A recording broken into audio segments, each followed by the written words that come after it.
sisters,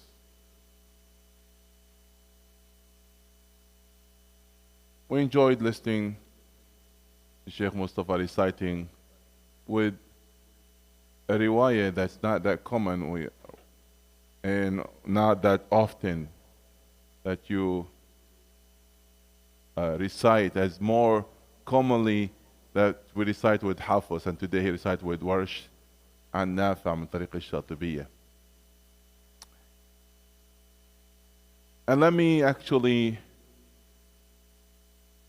put you in the context of the riwayat very quickly. One time, Sayyidina Umar was listening to a man reciting. In some narration, they said that he was reciting Surah Taha. And Taha is a dear surah, Sayyidina Umar. It's one of the first surahs that he listened in the Quran. So he was reciting, and Sayyidina Umar was mad. He was waiting for him to finish the salah. And he grabbed him, said, "Come with me to the Prophet." I said, "This man, he's reciting on the way, it's not the way that he taught me my Prophet." So the Prophet asked Umar to recite, and then he asked the man to recite.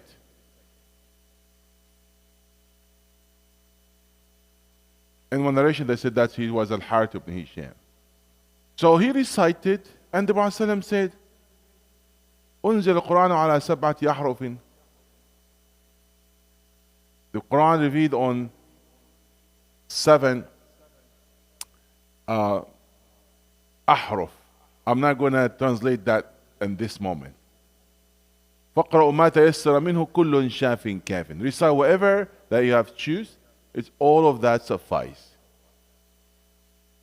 And ahruf, the word ahruf, if just looking at the book of Imam As-Suyuti, for example, Itqan fi Ulum al-Quran, he mentioned 35 meaning for that. And he said, I will choose among that 5, that's the strongest one. But anyway, maybe another time we can have the whole lecture about this. Another story that happened with Abdullah ibn Mas'ud, with another Sahabi. So this is not only something, an issue even among you, even among the Sahaba, the early Sahaba, there's still something new for them. So Abdullah ibn Mas'ud, he brought the same story to the Prophet, said, "This man, he reciting so with a way not the same way that you taught me." So we understand that the Prophet, he might teach this one with one mood of recitation and another one with another way. His Prophet, he knows all of those differences. And after Prophet listened to both of them, he said, كلاكما محسن ولا تختلفوا فإن من كان قبلكم اختلفوا فهلكوا. Both of you are right. You're doing fine. But do not distribute, because the people before you distributed, and that was the reason for them to be destroyed. Or اختلفوا من قبلكم فهلكوا, to go astray. Here, if you look at the hadith is referring to 2 types of differences. There are some types of differences that is acceptable, but there's other type of differences not. Because despite that they have a different way of recitation, the Prophet said, "Kulakum muhsin." To this type of differences that's acceptable. Why? Because within the parameter. الاختلاف إذا التزمت ضوابطه وآدابه فهو محمود. وإذا اختلت ضوابطه وآدابه فهو مذموم.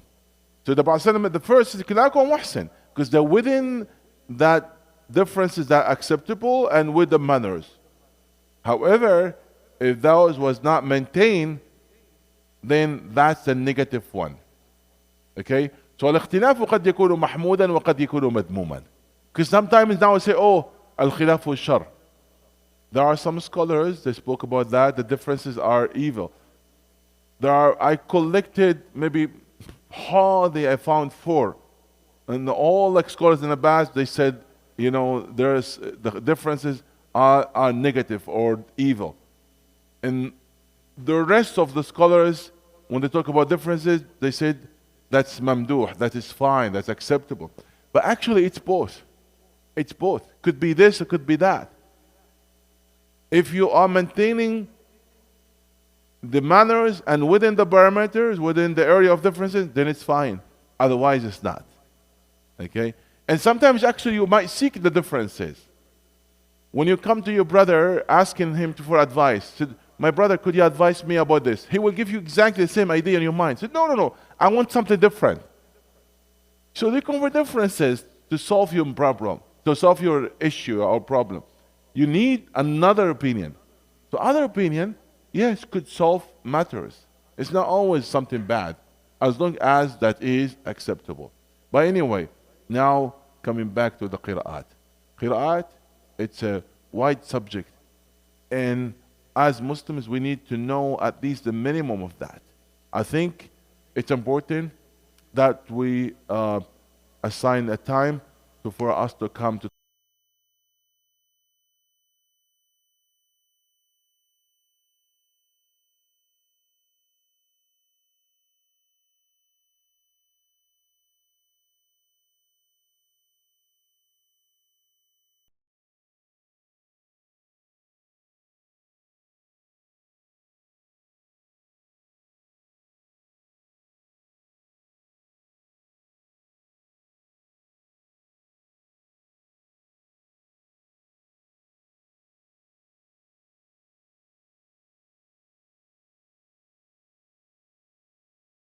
differences, in the riwayat.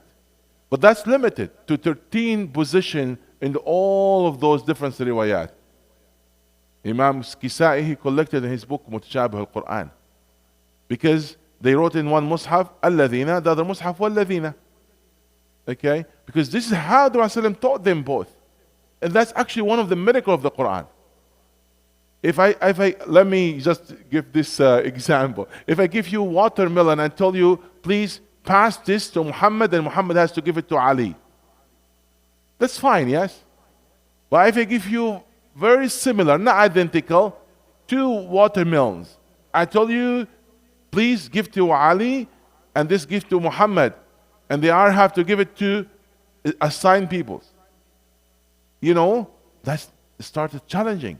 To keep the same, way as the order, not mixing. That's not easy. So the Quran that being kept with even different riwayats, and all riwayats being clear, the chain of narrations, that's just a miracle by itself. To keep one chain of narration, that's a miracle, let alone all of those. And each one has its own narrations and uniqueness and chain and the differences being kept as the way being recited.